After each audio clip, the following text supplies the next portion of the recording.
ada juga itu biasa orang sikat gigi sampai tetangganya dengar. Nah, toh jadi natau bilang oh lagi sikat gigi mandi gitu kak, itu ku dengar suara sikat gigi.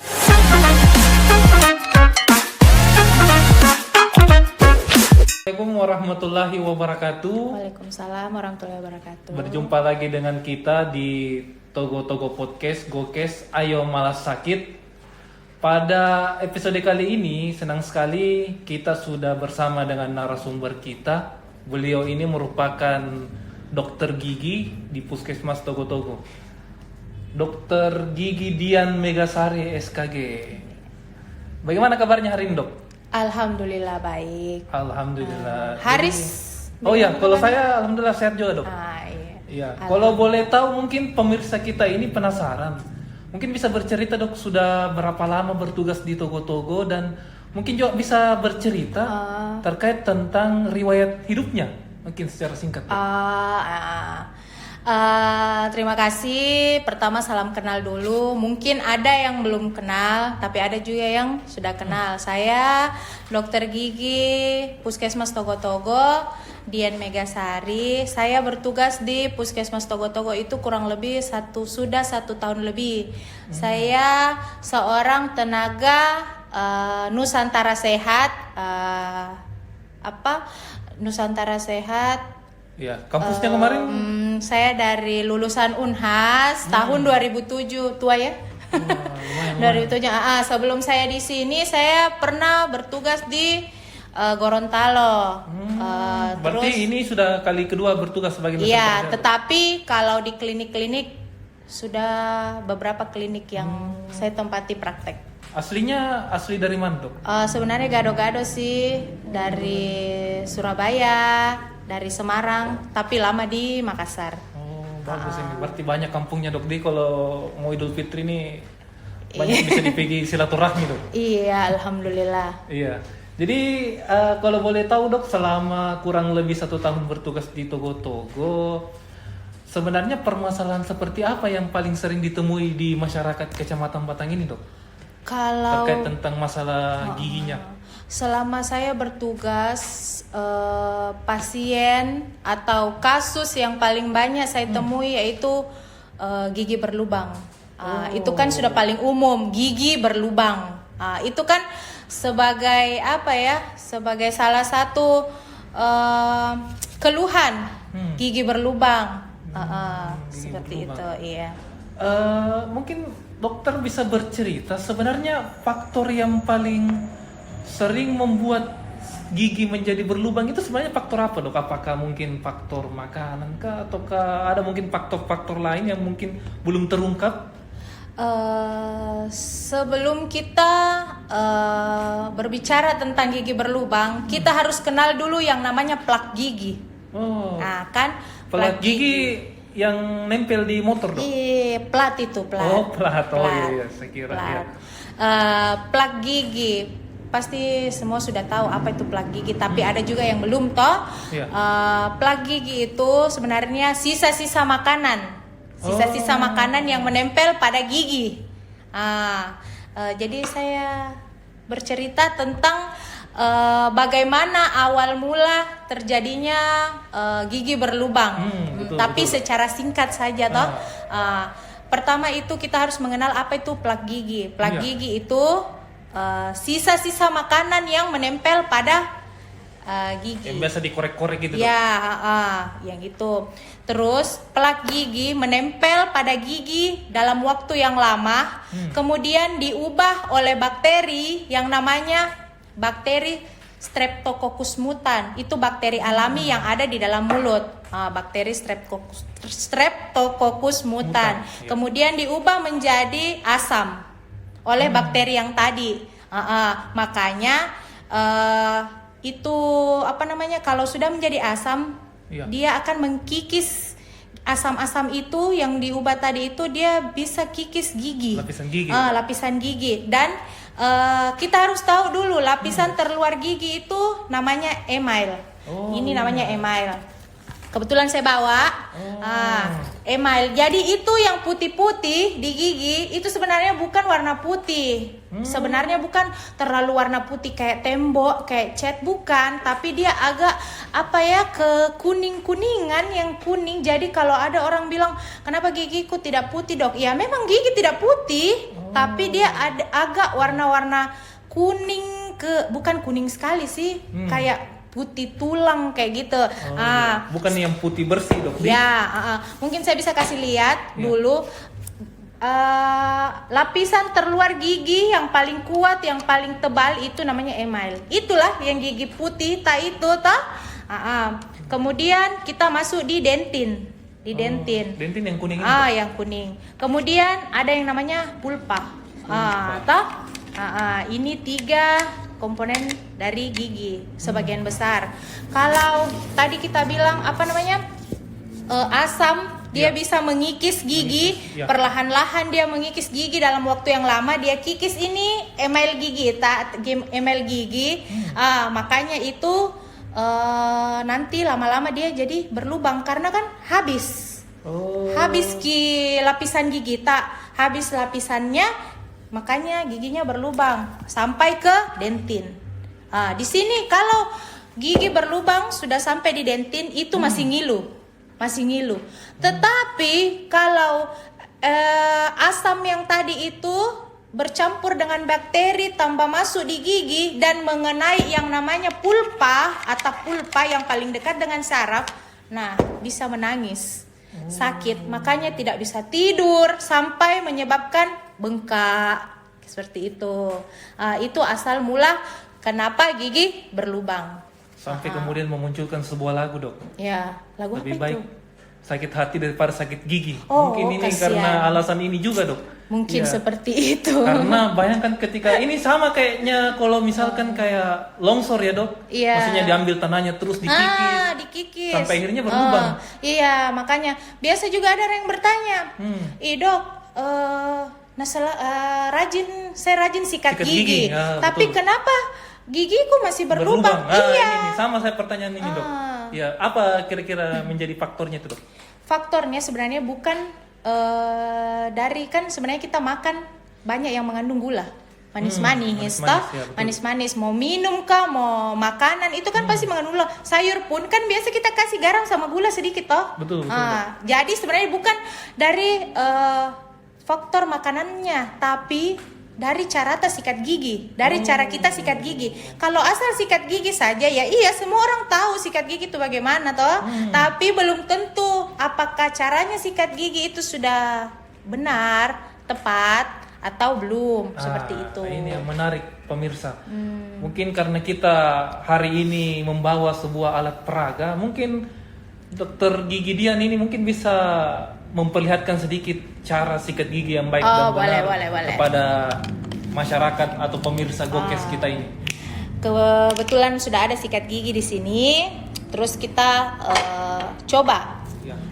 Bukan coba sih, coba cara mempraktekkan sedikit bagaimana. mungkin. Tetapi kalau sikat gigi itu seperti yang pada umumnya pasti masyarakat juga sudah tahu. Betul. Toh? Tetapi kan ada yang lebih bagusnya. Iya. Coba kita praktekkan sedikit. Yang pertama itu pilih sikat gigi yang bulunya halus. Ada yang bulunya halus. Seperti biasa cara pegang gagangnya seperti biasa. Jangan terlalu keras sikat gigi. Kenapa? Karena nanti bisa mengikis gigi. Makanya kenapa gigi cepat kuning. Itu juga salah satu. Berarti bukan karena jarang sikat gigi bahasa yang kuning. Bukan. Ada juga itu biasa orang sikat gigi sampai tetangganya dengar. Nah, toh jadi Nato bilang, oh lagi sikat gigi, mandi gitu kak, itu ku dengar suara sikat giginya. Jadi gosip, Dok. Iya, toh. Jadi pelan-pelan saya sikat gigi, tapi jangan juga terlalu lembut. Toh pertama itu sikat gigi biasa. Sikat gigi. Ya, ini mungkin bisa diperhatikan para pemirsa Gokes. Ya, ini langsung diperagakan. Sikat gigi, kemudian buka mulut, tarik ke depan, toh. Kemudian sikat juga di bagian dalamnya. Di bagian dalam, kemudian atas. Kemudian atas, toh. Jangan pernah lupa sikat lidah. Karena dimanapun itu pasti di lidah, di dalam mulut itu pasti tempat bersarangnya bakteri itu pasti lidah. Nggak mau di bayi kah, di anak, di orang dewasa pasti lidah itu tempat berkumpulnya bakteri. Makanya harus rajin-rajin jam juga terlalu dalam karena nanti bikin mau muntah. Biasa. Nanti jadi gosip lagi dong, dikira hamil. Iya toh. Yang jelas. Iya. Setelah itu sudah tutup bulat-bulat sampingnya. Jangan begini terlalu keras karena kalau terlalu keras begini juga naik turun itu gusi bisa naik. Gusi bisa naik, melukai gusi, akar gigi kelihatan. Itu yang bikin sakit. Itu yang bikin gigi juga sakit karena yang tadinya akar dilindungi tapi dilindungi oleh gusi tapi gusinya cedera. Makanya dia kelihatan. Itu yang bikin ngilu. Makan minum apapun biar senyum ngilu. Seperti itu. Kemudian bulat. Kemudian sisa-sisa odol, sisa-sisa odolnya itu dibuang. Ada kan busa-busa itu toh? Ada busa, dibuang dulu. Diamkan dulu 1 sampai 2 detik. Kemudian berkumur. Jangan langsung berkumur setelah sikat gigi. Kenapa? Karena tidak bekerja dengan maksimal itu fluoride dalam odolnya kan ada di situ tulisannya kandungannya toh fluoride. Jadi kalau kita langsung buang, bagaimana caranya dia mau bekerja? Diamkan dulu 1 sampai 2 detik. Jangan mikir juga sudah sikat gigi kita diamkan pergi dulu mau masak, ndak usah 1-2 menit mau saja, 1-2 detik mau saja ta? Iya. Terus setelah itu baru kita kumur. Itu 1 hari maksimal 1 sampai 2 kali sikat gigi. 1 sampai 2 kali. Bagusnya di waktu-waktu apa saja itu dong? Kalau pagi bagusnya itu sebelum sarapan. Sama Ji, kalau misalnya kita sikat gigi langsung keluar sama nih. Gigi kita nempel juga toh. Kemudian kalau malam sebelum tidur, jangan kita sikat gigi, sudah sikat gigi, makan baru tidur. Tidak begitu konsepnya. Sikat gigi yang memang betul-betul mau naik di tempat tidur. Supaya terhindar. Kenapa? Karena di dalam mulut itu tiap malam itu setiap kita tidur itu asam. Karena kan tidak ada air liur. Bagaimana bakteri dan asam itu tadi yang saya bilang dia berkolaborasi. Jadi menyebabkan giginya berlubang sampai ke bawah. Seperti itu. Jadi yang paling ditakuti sebenarnya dari permasalahan mulut ini adalah kolaborasi antara asam dan bakteri. Iya, betul. Yang bisa berakibat munculnya gigi berlubang. Jadi bagaimana kalau misalkan ada orang yang sudah terlanjur giginya berlubang, Dok? Ini biasanya pengobatannya seperti apa biasanya yang disarankan? Iya. Itu sebenarnya gigi berlubang toh kalau di kita di kedokteran itu sebenarnya gigi berlubang itu ada 2. Namanya pulpitis reversible dan irreversible. Kalau reversible itu ditandai dengan ngilu. Sakit sih, ngilu sampai sakit. Tapi kalau penyebabnya dihilangkan, misalnya kita makan, ada masuk makanan. Kalau makanannya keluar atau kita kumur-kumur minum air putih dingin, tapi kalau kita nggak minum air putih, nggak ada sisa-sisa makanan dikasih keluar berhenti juga sakitnya. Itu namanya pulpitis reversible. Kalau irreversible yang betul-betul ampun sampai malam. Kalau lubangnya sudah sampai di akar gigi, biasanya itu dia datang malam sakitnya. Sudah menjelang malam pokoknya. Tambah lagi tetangganya ada yang karaokean. Sudah saya enggak tahu mau bilang apa toh. Kalau begitu. Terus irreversible itu ditandai dengan sudah terlalu dalam dan penyebabnya jika dihilangkan dia tetap sakitnya. Tetap ada itu sakitnya dan berulang-ulang seperti itu, tidak mau. Dan komplikasinya bisa bikin gigi bengkak, gigi berdarah, kemudian goyang gigi toh, seperti itu. Kemudian apa yang harus kita Iya, lakukan? Apa yang harus dilakukan? Biasanya seperti apa itu, Dok? Kalau misalkan kita temui mungkin kasus-kasus seperti itu di Kecamatan Batang, biasanya apa yang kita sarankan atau intervensi yang dilakukan? Jalan satu-satunya yaitu ditambal, ditambal. Karena kasihan juga dong kalau baru sedikit lubang, dok cabut, kasihan giginya. Nanti habis. Apalagi kalau gigi belakang. Gigi geraham, karena gigi geraham itu banyak sekali fungsinya, salah satunya untuk mengunyah. Salah satunya untuk mengunyah. Ya. Terus kita lihat dulu giginya, apakah giginya masih tidak terlalu dalam lubangnya. Kalau tidak terlalu dalam lubangnya itu biasa langsung bisa ditambal saat itu juga. Berarti penanganan awalnya adalah ditambal biasanya, Dok? Ditambal. Tetapi kalau dia sudah masuk terlalu dalam nih, atau sampai di akarnya, atau sudah bengkak lah, sudah sering Ngilu berdarah, yang yang tidak hilang-hilang ngilunya. Biasa itu kita lakukan perawatan saluran akar. Perawatan saluran akar itu ujung-ujungnya memang ditambal, tetapi sebelum ditambal kita bersihkan dulu akarnya. Kita bersihkan akarnya dulu, kita kasih keluar saraf-saraf giginya yang bikin sakit, nanti setelah itu, setelah bersih, diganti dengan obat. Diganti dengan obat baru ditambal. Apakah ini juga bisa dikatakan operasi kalau itu? Oh tidak, belum, beda. belum. Iya, Beda. kalau operasi beda lagi. Operasi Iya. kecil.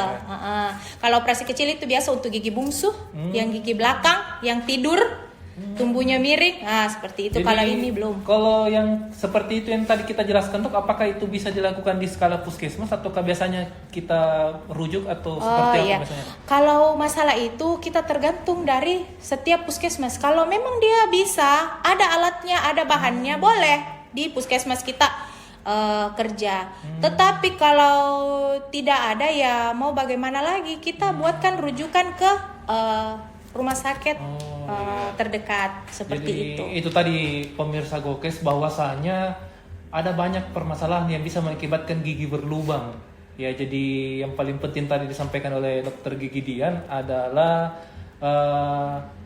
jangan sampai nanti ketika rasa ngilunya itu luar biasa, itu biasanya sampai harus diintervensi sampai sarafnya ya. Iya, sarafnya jadi diobati. artinya sebenarnya sebelum gigi kita mengalami masalah ini, Dok, mungkin pencegahan seperti apa yang bisa dilakukan? Ini mungkin yang paling penting untuk sahabat-sahabat Gokes ini. Iya. Bagaimana sebenarnya cara yang paling efektif untuk menjaga atau merawat gigi kita sehingga terhindar dari masalah-masalah menyangkut tentang gigi dan mulut? Apakah itu mungkin gigi berlubang, gigi kuning dan semacamnya? Mungkin apa yang bisa dilakukan, Dok? Ini yang paling umum ya, paling umum dan yang paling harus memang kita lakukan. Pertama itu sikat gigi. Sikat gigi satu hari maksimal 2 kali, minimal 2 kali.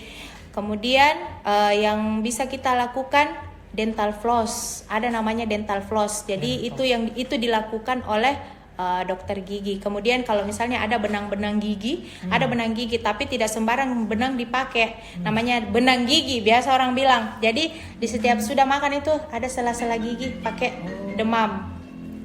demam dia. Kemudian yang bisa kita lakukan bisa juga untuk berkumur. Ada kayak apa sih, obat kumur. Obat kumur. Obat Sayang kumur. sekali kita tidak boleh sebut merek, Dok. Iya, makanya obat kumur. Kemudian itu tadi, setiap sikat gigi jangan pernah lupa sikat lidah. Sikat lidah. Jangan pernah pakai tusuk gigi. Jangan itu, Dok? pernah. Biasanya kan kalau di warung-warung itu Iya, disediakan tusuk gigi. Biasa juga kalau saya punya teman itu biasa dibawa pulang biasa tusuk gigi. Iya, sebenarnya itu dilarang keras oleh dokter gigi pakai tusuk gigi. Kenapa? Tusuk gigi kita kasih rusak kodong gusinya. Kita tusuk. Gusinya dan tidak keluar itu biasa keluar, ada yang tidak keluar juga tambah masuk di gusi. Iya, betul. Kan itu tidak terlalu tajam. Iya. Ini kan agak-agak tajam sih, tapi beda ketajamannya Ketajamannya, itu bikin rusak kasihan gingiva namanya. Gusi itu gingiva namanya jangan pernah pakai itu. Kemudian perbanyak makan mengunyah permen karet yang tidak mengandung gula. Tidak mengandung Apa gula itu. manfaatnya itu, Dok? Manfaatnya itu supaya itu air liur keluar terus. Kan supaya tidak asam mulut tak. Asam. Kalau asam mulut tak kalau kering mulut tak, nah asam biasa itu bakteri di situ yang bekerja lebih keras seperti itu terus jangan mengunyah satu sisi saja. Jadi usahakan mengunyah itu kiri kanan. Dok. Pindah-pindah begitu. Kenapa? Tapi kan kalau gigi berlubang di sini, biasa kan ngunyah Iya. di sini. Perhatikan kalau misalnya kita mengunyah, ada pasien biasa datang. Saya tidak perlu bilang, saya tidak perlu bertanya bilang mengunyah satu sisi, tidak. Tapi saya tahu kenapa di gigi yang tidak dia pakai mengunyah itu banyak sekali karang gigi. Karena kan air liur tidak ada di situ, kasihan. Kering giginya, baru ada bakteri di situ. Jadi makanya dia jadi karang gigi di situ. Seperti itu. Luar biasa tadi, sangat menarik tadi penyampaian dari Dokter Gigi Dian.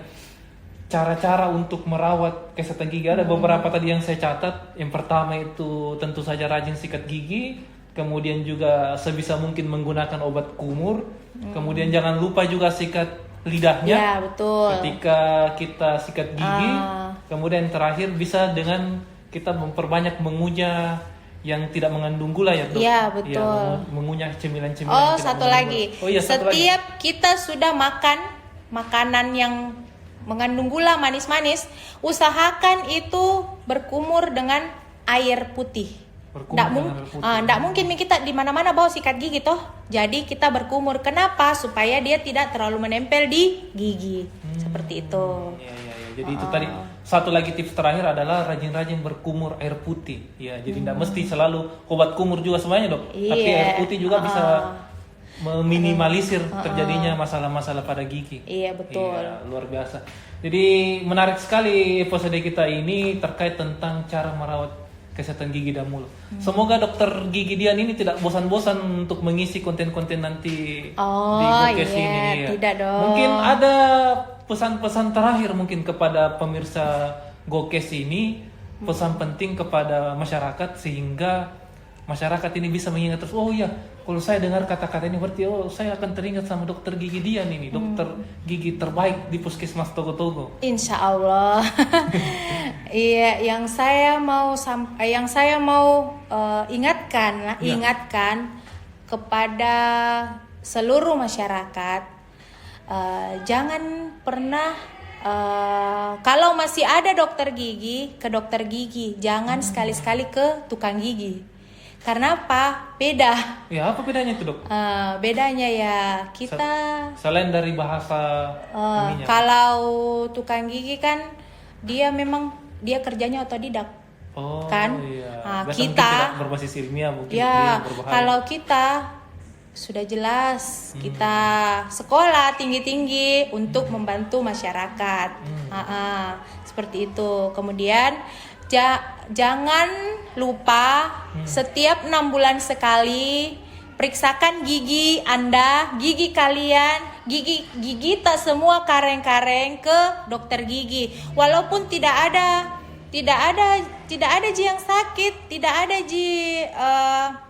kasus di gigi tak, tetap harus periksakan gigi tak setiap 6 bulan. Apalagi kan sekarang ada BPJS, kan itu lebih mempermudah kita ke dokter seperti ditanggung itu. BPJS itu bahasa Iya, itu? ditanggung. Oh, iya.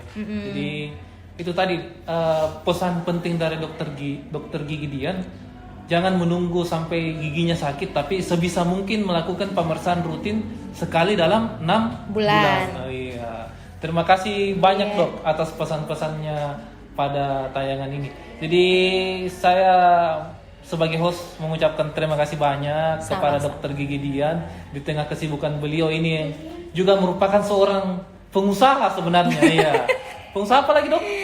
Pengusaha kuliner. Lebih-lebih iya. Itu. Jadi multi talent memang Dokter Gigi Dian ini. Semoga Dokter Gigi Dian ini bisa terus memberikan pelayanan yang baik kepada masyarakat, khususnya mungkin masyarakat Kecamatan Batang yang datang berobat di Puskesmas Togo-Togo ini. Jadi terima kasih banyak Dok atas waktunya.